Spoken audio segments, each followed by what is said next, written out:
mulai secara berjamaah. Salawat dan salam selalu tercurahkan kepada baginda kita Nabi Muhammad SAW beserta keluarga dan para sahabat beliau. Hadirin yang dirahmati Allah, disampaikan oleh Bapak Al-Ustaz Dr. Andos Haji Sudarno. Namun sebelum beliau menyampaikan ceramah kepada kita semua, marilah kita buka acara ini dengan mengucapkan nafas bismillah. Untuk mempersingkat waktu kepada Bapak dengan segala hormat yang persilahkan.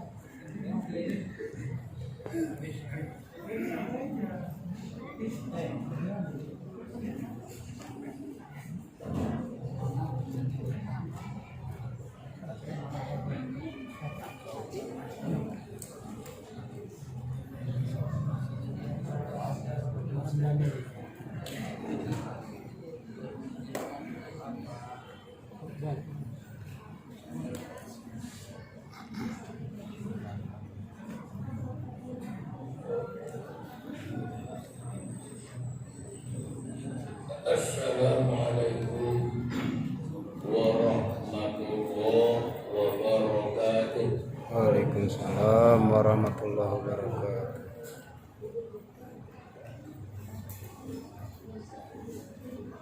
Alhamdulillahi wahdah, sodaqo wahdah, wa nasoro abdah, wa a'azza jundah, wa hazamal ahzaba wahdah, wa ashhadu an la ilaha illallah wahdahu la syarika lah, wa ashhadu anna Muhammadan abduhu wa rasuluh la nabiyya ba'dah. Wa salawatullah wa salamuhu alaihi wa ala alihi wa ashabihi wa man tabi'a hudah, amma ba'd.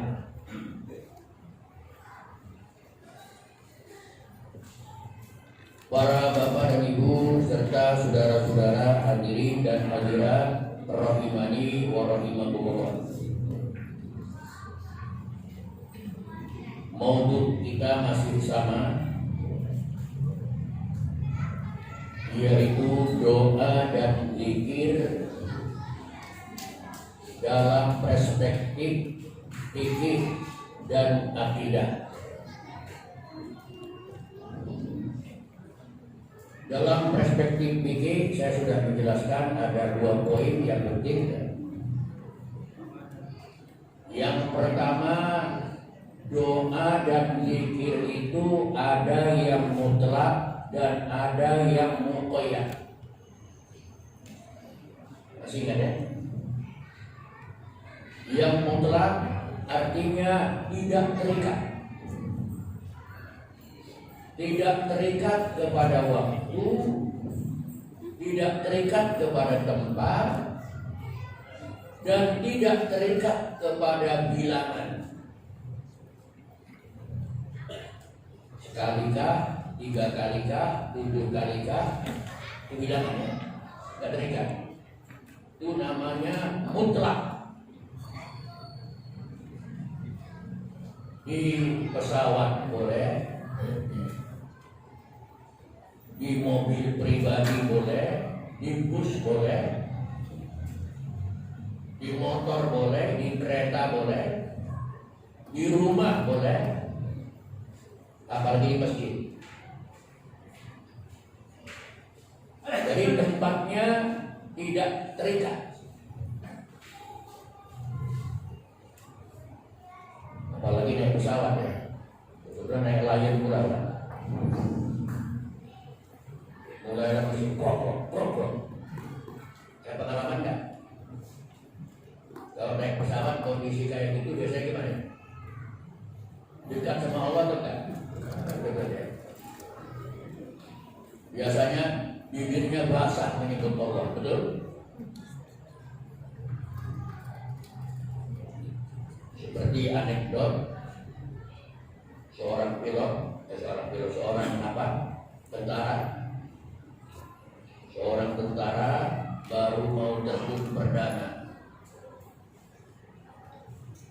gantungan batu. Karena ada payung yang ditekan kenopnya nggak mau kembang.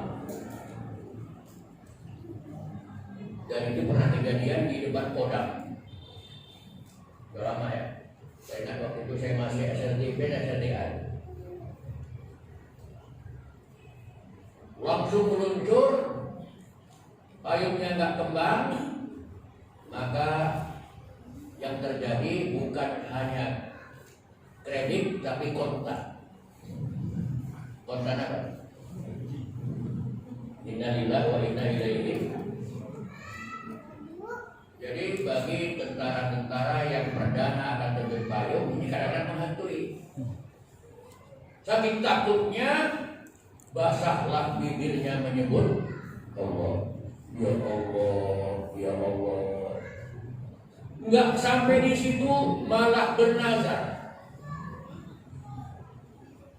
Padahal nazar itu hukumnya makruh. Ada yang pernah nazar? Ada? Makruh. 4 mazhab sepakat makruh bernazar itu, termasuk Syafi'i. Tapi ingat, kalau sudah dinazarkan jadi wajib.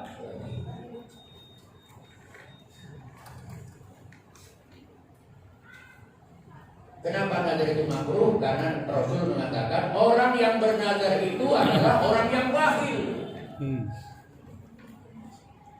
Kesannya seperti mengancam Allah. Ya, coba jangan lagi bernazar ya. Makruh. Karena ngancam Allah. Ya Allah, kalau aku sembuh, aku akan wakaf AC ke masjid. Mantap gak itu? Mantap. Kalau sembuh, kalau nggak sembuh, lain lagi. Ngancam itu kan? Sampai negari.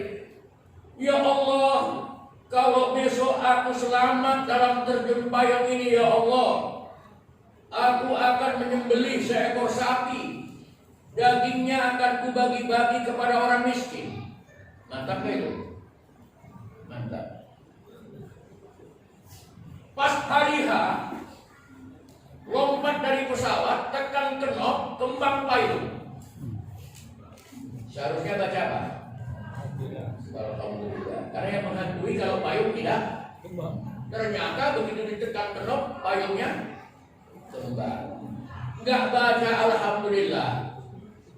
Tapi dia ngomong, ya Allah, enggak jadi lembu ya. Ya Allah, kambing aja lah. Turun ya. Terus terjun. Sudah nampaknya tanah bakal selamat. Ya Allah, ayam. Begitu menjejakkan kakinya di tanah, jangankan sapi, jangankan kambing, jangankan ayam, telurnya pun tidak. Ini kata peribahasa, kalau hari panas bergenting, lupalah kacang dengan. Inilah yang disindir oleh Allah di dalam Al-Quran. Antara lain berarti banyak ayatnya. Antara lain surah Al-Zumar ayat 8. Tengok nanti. Wa idza massal insana durrun da'a rabbahu muniban ilaihi. Wa idza khawalahu ni'matan minhu nasiya ma kana yad'u ilaihi min qabl. Ini sindiran yang sangat tajam.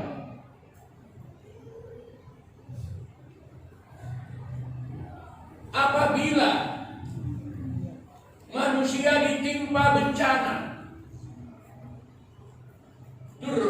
bencana,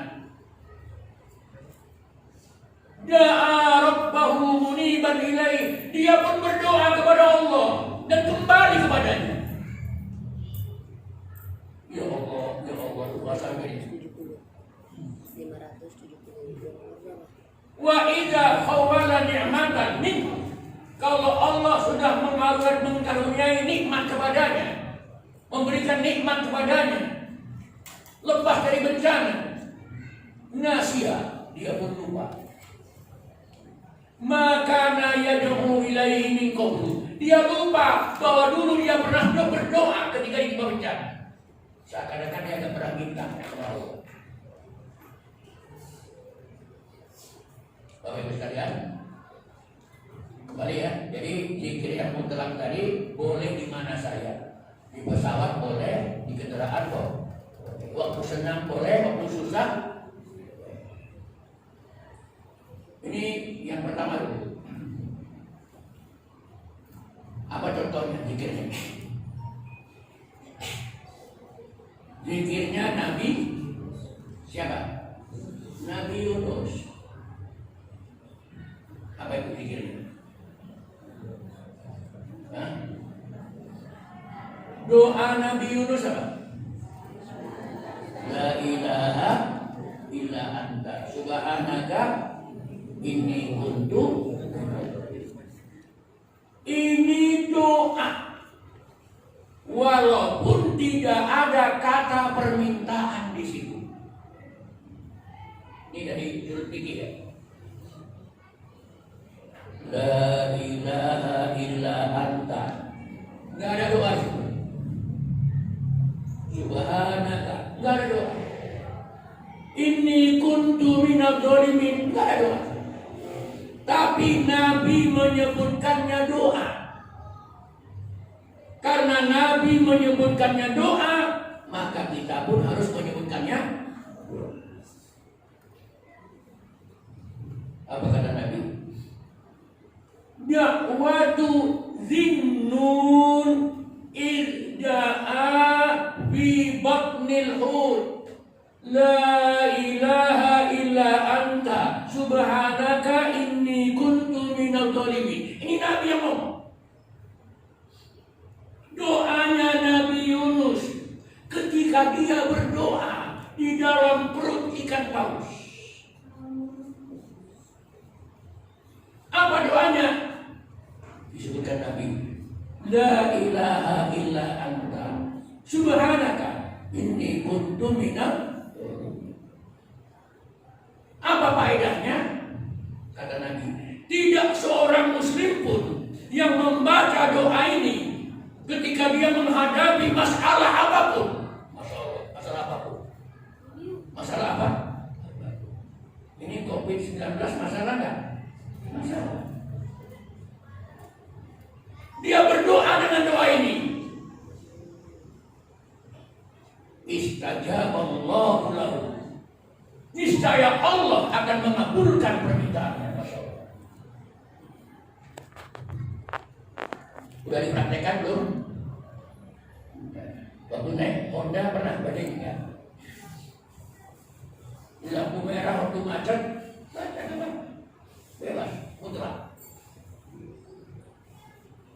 Malam ini akan saya tambah sedikit dari aspek tauhid. Dua, permintaan pertolongan dalam pandangan tauhid ada dua hal.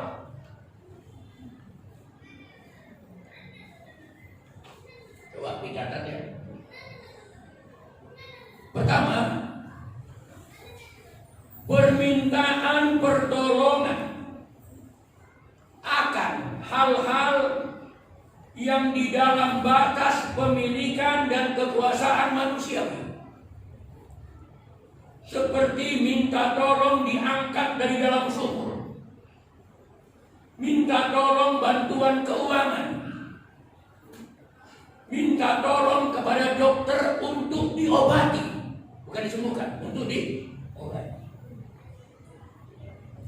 Permintaan seperti ini adalah permintaan akan hal-hal yang masih di dalam batas pemilikan dan kekuasaan manusia.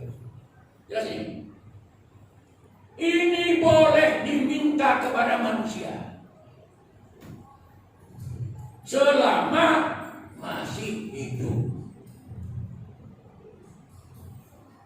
Maka nggak boleh minta tolong bantuan keuangan kepada orang yang sudah mati. Nggak boleh. Di samping nggak boleh, yang minta itu sudah nggak berakal lagi. Datang ke kuburan, minta tolong keuangan, bisa? Kenapa? Karena ini permintaan yang tidak masuk akal.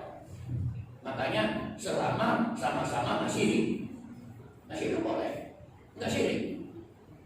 Pada boleh, pinjamlah, lagi mau ke rugi, boleh nggak? Syirik? Enggak. Jelas ya? Pak dokter, obati saya, boleh. Tapi nggak boleh sama dokter mengatakan, Pak dokter, sembuhkan saya, nggak bisa. Yang menyembuhkan siapa? Maka nanti yang kedua, kita perhatikan. Permintaan pertolongan akan hal-hal yang berada di luar batas pemilikan dan kekuasaan manusiawi. Di luar batas pemilikan dan kekuasaan manusiawi. Ini hanya bisa diminta kepada Allah saja. Itulah yang dimaksud oleh surah Al-Fatihah ayat 4 yang di setiap surat kita baca. Iyyaka na'budu wa iyyaka nasta'in. Ini kalau dalam ilmu Allah, dalam ini ayat ini, ya, dalam ilmu Allah disebutkan taqdimul maf'ul bi lafzi iyyaka na'budu wa iyyaka nasta'in yufidu tahsis. Mendahulukan objek, bahasa Arabnya mendahulukan maf'ul bi dalam kalimat iyyaka na'budu wa iyyaka nasta'in yufidu tahsis, memfaedahkan khusus. Jadi maknanya begini, hanya kepada Engkau saja kami meminta, hanya kepada Engkau saja kami meminta. Khusus. Coba dibedakan. Saya bikin dua kalimat yang berbeda. Yang pertama, hanya kepada Engkau kami meminta, hanya kepada Engkau kami beribadah, menyembah. Satu ya. Yang kedua, kepada Engkau kami menyembah. Beda kan? Beda. Yang benar yang mana? Yang pertama. Kalau hanya kepada Engkau kami menyembah, berarti tidak lagi menyembah kepada yang lain. Tidak menyembah kepada malaikat, tidak menyembah kepada pohon-pohonan, tidak menyembah kepada matahari, tidak menyembah kepada bulan, tidak menyembah kepada lautan. Tapi satu-satunya tempat menyembah hanya. Tapi kalau kami menyembah kepada Engkau, boleh jadi menyembah juga kepada yang taksis. Bagus sekalian. Oleh karena itu nanti dalam pandangan tauhid meminta kepada mayat dalam hal-hal yang masih dalam lingkup batas pemilikan dan kekuasaan manusiawi, itu jelas orang yang tak waras, orang yang tak meminta kepada mayat dalam batas, dalam lingkup di luar batas pemilikan dan kekuasaan manusiawi, di luar. Minta jodoh, minta dilariskan dagangannya, apalagi minta sembuh kepada mayat, ini jelas syirik. Hati-hati, jangan terjebak kepada nama. Namanya bagus Pak. Siapa yang mau ikut? Wisata religi. Masya Allah. Bagus ya? Wisata religi. Kemana? Ke kuburan Sunan Ampel. Malah ada pula yang ke kuburan Gus Dur.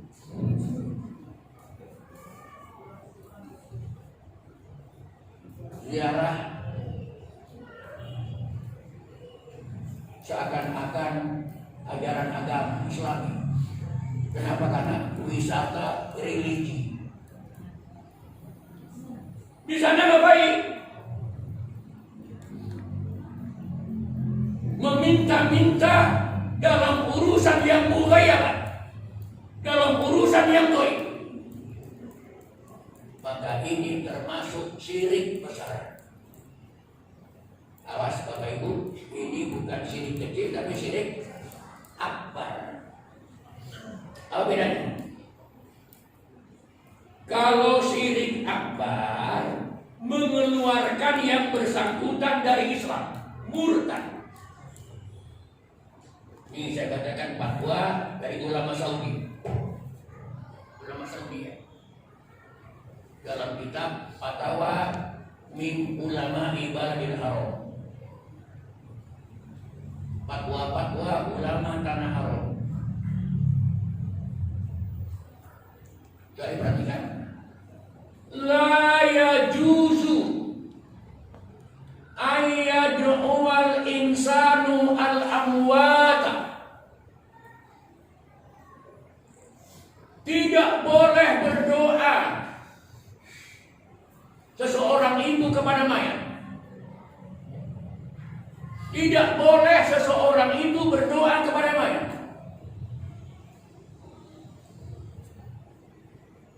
Bal du'a'uhum, bahkan doa mereka kepada mayat itu, wal istighosatu bihim, dan istighosah mereka kepada mayat, syirkun akbar. Masya Allah. Syirkun akbar, syirik akbar.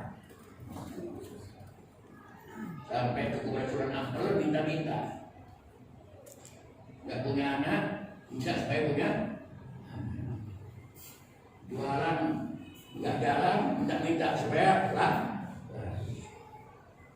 asik jomblo terus, nggak dapat jodoh, minta-minta ke sana. Sakit nggak kunjung sembuh, minta sembuh ke sana. Syirkun akbar, syirik akbar. Kerugian yang sangat luar biasa.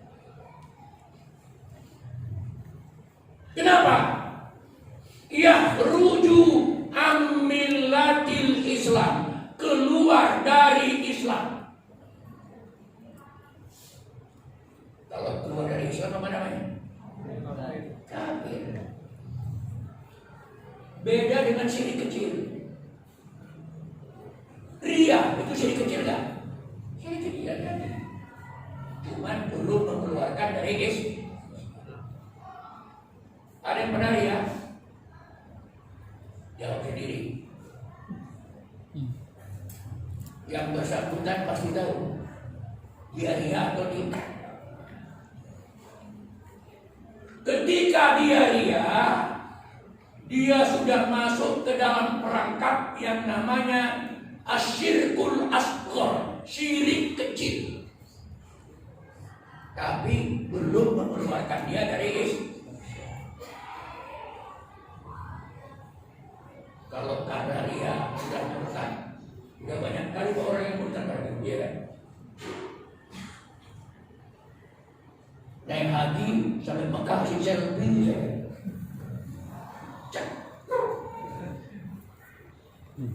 Jamaah haji Indonesia ini apanya Pak? Dua. Yang satu jamaah haji konsumen, doyan belanja, betul ya? Asal pulang tawaf belanja. Maka jamaah haji Indonesia terkenal tiap tahun hajinya haji akbar. Tiap tahun Haji angkat barang. Angkat belanja saja. Ya kenal. Banyak ampar, banyak. Masa beli ampar, beli ceret, ya kan? Mungkin di video nanti ada antara ya. Ada jauh-jauh sana. Sehingga tidak sibuk lagi untuk beribadah, sibuk belanja. Ini yang pertama. Yang kedua, jamaah haji Indonesia terkenal jamaah selfie.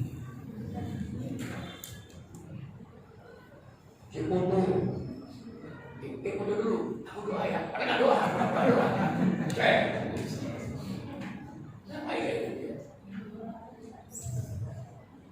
Ini dia syirik kecil. Memang belum mengeluarkan dari Islam, tapi sudah diambang Pak. Kalau terakumulasi bahaya. Yang kecil kalau sudah menumpuk bisa jadi besar. Tapi kalau minta-minta kepada mayat itu jelas syirik akbar. Bapak Ibu sekalian, maka dalam pandangan tauhid meminta itu hanya boleh 3. Ya. Permintaan yang di luar batas pemilikan dan kekuasaan manusiawi, caranya dengan berdoa. Dan berdoa itu bisa 3 macam. Ini Budi terakhir saja. Sekali lagi. Caranya 3. Yang pertama, ingat, bertawasul dengan amal sendiri yang dipandang soleh.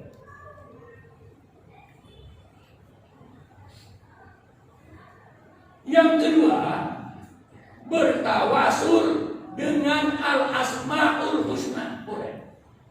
Ini syar'i. Yang ketiga, bertawasul dengan doa orang lain yang dipandang soleh. Boleh. Kasih.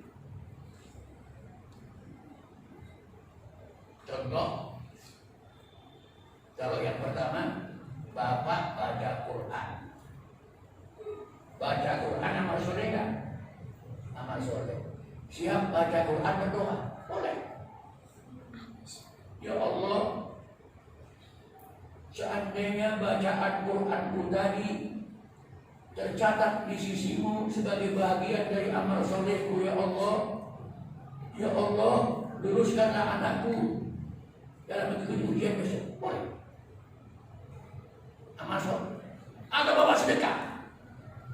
Setelah sedekah Bapak berdoa, ya Allah, andai kata sedekahku itu tercatat di sisimu, ya Allah, sebagai bagian dari amal solehku, sembuhkanlah penyakit suamiku. Boleh. Jelas. Dalilnya apa? Dalilnya kita jumpai di dalam hadis Nabi cukup banyak. Hadis sahih. Antara lain kisah yang pernah barangkali Bapak dengar, satu aja contohnya. Orang yang terperangkap ke dalam gua. Pernah dengar? Tidak bisa keluar. 3 orang terperangkap. Masuk ke dalam gua, menggelinding batu besar, menutup pintu gua. Dengan tenaga bertiga, jangan terlepas, bergerak dikit pun tidak. Akhirnya mereka bertawasul dengan amalnya. Satu amalnya, ya Allah, andai kata amalku dulu, amalnya paten dari Pak, mungkin kita nggak sanggup ada yang sanggup. Waktu dia masih muda, dia pernah jatuh cinta kepada anak pamannya yang cantik jelita. Anak pamannya itu menolak cintanya, tapi dia gak kehabisan akal. Dia usahakan, baik usaha horizontal, baik usaha vertikal. Usaha vertikal dia berdoa kepada Allah. Usaha horizontal dia berikan kepada anak pamannya itu uang yang cukup banyak. 200 dinar, Masya Allah. Banyak kan? 200. Kalau zakat berapa dinar, Pak? Bapak punya duit wajib dizakati, cukup besok berapa dinar? 20. Ini 200 dinar. Biasa. Diberikan kepada perempuan tadi. Akhirnya perempuan tadi setelah diberikan duit yang cukup banyak, kemana pun dibawa mau. Maaf, dalam hadis itu, sampailah mereka berdua sempat tidur satu ranjang tanpa melekat sehelai benang pun di tubuh mereka masing-masing. Bayangkan, mereka masih muda belia, darah masih panas, libido tinggi, hansip tak ada, CCTV apa lagi? Aman gak? Tiba-tiba si perempuan mengatakan, jangan Bang, yang ini jangan. Ittaqillah, bertakwalah abang kepada Allah. Mendengar kata-kata takwa itu, laki-laki tadi lompat dari ranjang. Dipakainya busananya kembali, ditinggalkan perempuan itu, diikhlaskan uang yang sudah diberikan. Ini amal soleh ya? Siapa begitu? Jangan coba-coba. Bahaya. Ya Allah, kalau itu amal solehku ya Allah, bukakan pintu gua ratu buka. Maka boleh bertawasul dengan amal soleh. Yang kedua dengan al-asmaul husna. Baca nanti di rumah Al-A'raf 180. Berapa? 180. Walillahil asmaul husna fad'uuhu biha. Allah memiliki nama-nama yang indah, maka berdoalah kamu kepada Allah dengannya. Dengan apa? Al-asmaul. Yang ketiga, dengan doa orang lain yang dipandang soleh. Boleh. Ada jiran kita soleh, orangnya jujur, nggak banyak cakap, dosa mulutnya nggak banyak lah, taat betul. Kebetulan anak bapak sakit, bapak boleh ke rumahnya, Pak, bisa kerja dulu Pak, apa itu? Doakan anak saya sudah sembuh ya Pak, boleh. Kasih. Dan ini hadis Nabi yang soleh. Ketika hujan nggak turun-turun, kemarau panjang, sahabat-sahabat semua mendatangi Nabi. Dan hari Jumat, maka Nabi waktu itu mendoa, angkat tangan, tapi bukan begini. Allahumma aghisna, Allahumma aghisna, Allahumma aghisna. Padahal Nabi kalau khutbah Jumat nggak pernah angkat tangan berdoa. Gini. Ini sunnahnya Pak. Khutbah Nabi nggak pernah gini. Maka ada sahabat yang berdoa gini waktu khutbah, maka ada sahabat yang lain. Mudah-mudahan potong tangannya. Menyalahi sunnah. Jadi hakim yang terus sunnah kalau doa ini. Tapi karena doa minta hujan, hari begini. Ini Pak. Allahumma aghisna, Allahumma aghisna, Allahumma aghisna. Hujan turun dengan lebatnya di Madinah. Madinah banjir. Banjir besar. Datang dari sahabat-sahabat, ya Rasul banjir. Kalau dulu kemarau hujan. Nabi berdoa lagi di haronya.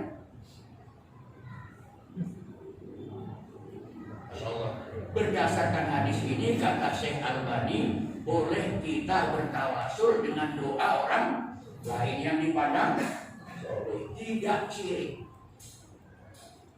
Inilah kajian kita pada malam hari ini.